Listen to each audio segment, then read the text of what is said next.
All right, today we're taking a grand tour of China's technological revolution.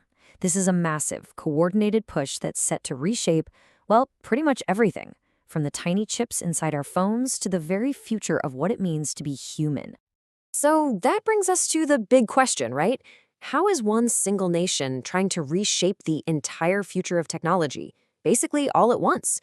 The sheer scale of this ambition is, well, it's really something to see. So, to really wrap our heads around this, we're going to break it down into a three-part tour.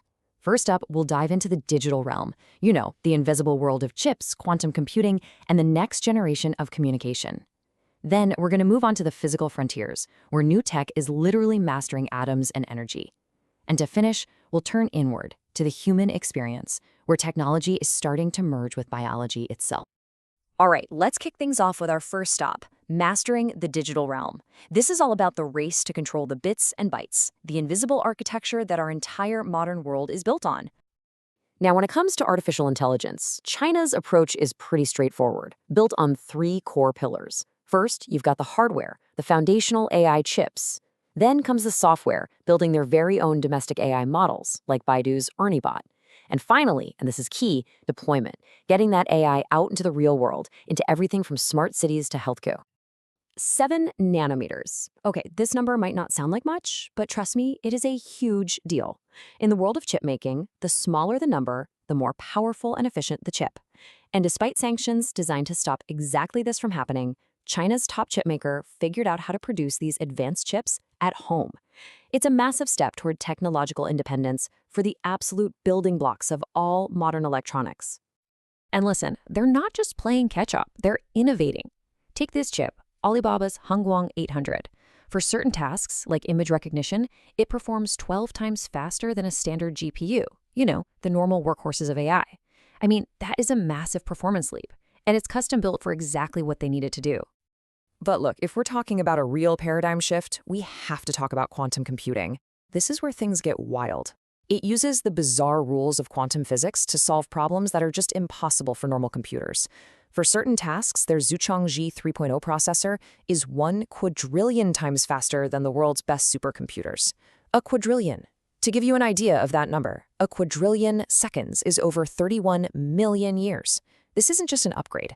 It's a completely different reality of computing power. So how in the world did they do this? Well, it's not just about cramming more qubits, the basic units of quantum info, onto a chip. It's about their quality. Yeah, think of it like this. It's a symphony orchestra. Having 105 musicians is great, but what really matters is how well they play in tune. With over 99.6% fidelity, their qubits are incredibly stable and accurate. The result is a performance that blows past even Google's recent benchmarks by a factor of 1,000,000. Okay, get this. Imagine transmitting 10 full-length HD movies in a single second. That's the kind of speed we're talking about with a new satellite-to-ground laser link. It just hit a record 100 gigabytes per second. And this isn't some lab experiment. This is a foundational building block for the next generation of global communication. We're talking true 6G. Okay, so we've covered the digital world of bits and bytes. Now let's pivot to our second frontier, conquering the physical world.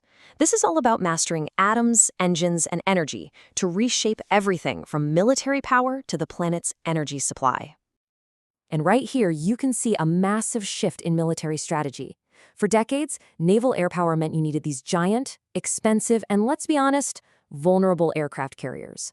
Well, this new jet-powered VTOL drone completely changes the game. It can take off vertically from the deck of a much smaller ship, like a destroyer. All of a sudden, you've turned almost every ship in your fleet into a potential aircraft carrier, creating a far more agile and spread-out force. The ambition doesn't stop at the surface of the seas. It goes deep beneath them. This is the Mengxiang, China's first homegrown deep-sea drill ship, and its goal? To drill down 11,000 meters, maybe even reaching the Moho discontinuity, the literal boundary between our planet's crust and its mantle.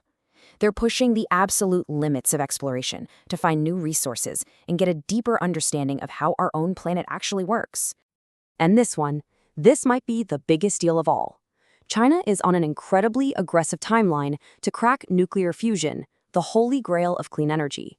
You're looking at their HH-70 tokamak. Think of it as a giant magnetic donut, basically creating a tiny star right here on Earth. It just achieved its first plasma in June 2024. But look at this roadmap. They're aiming for net energy gain by 2027 and a working demonstration power plant as early as 2030. That is breathtakingly fast. All right, for the third and final stop on our tour, we're going to turn inward.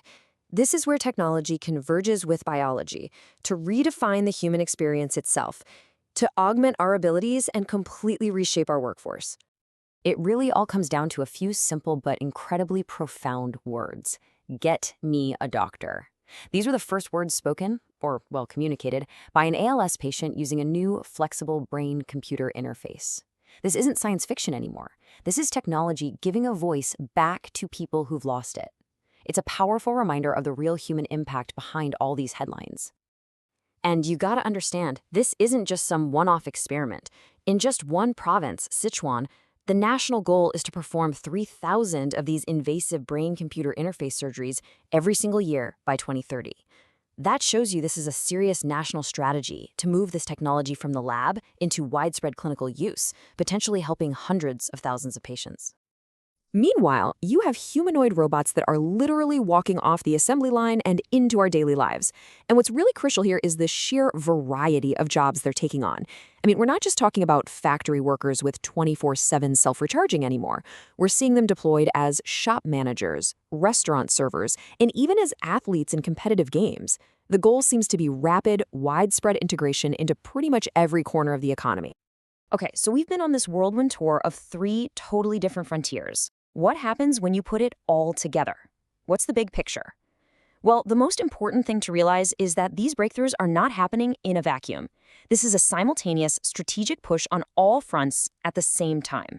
So let's just pull back and recap the whole strategy, right? You master the digital realm, AI, quantum, 6G, and you get control over information, computing, and national security. You conquer the physical frontier with drones, deep sea tech, and fusion, and you redefine military power and energy independence.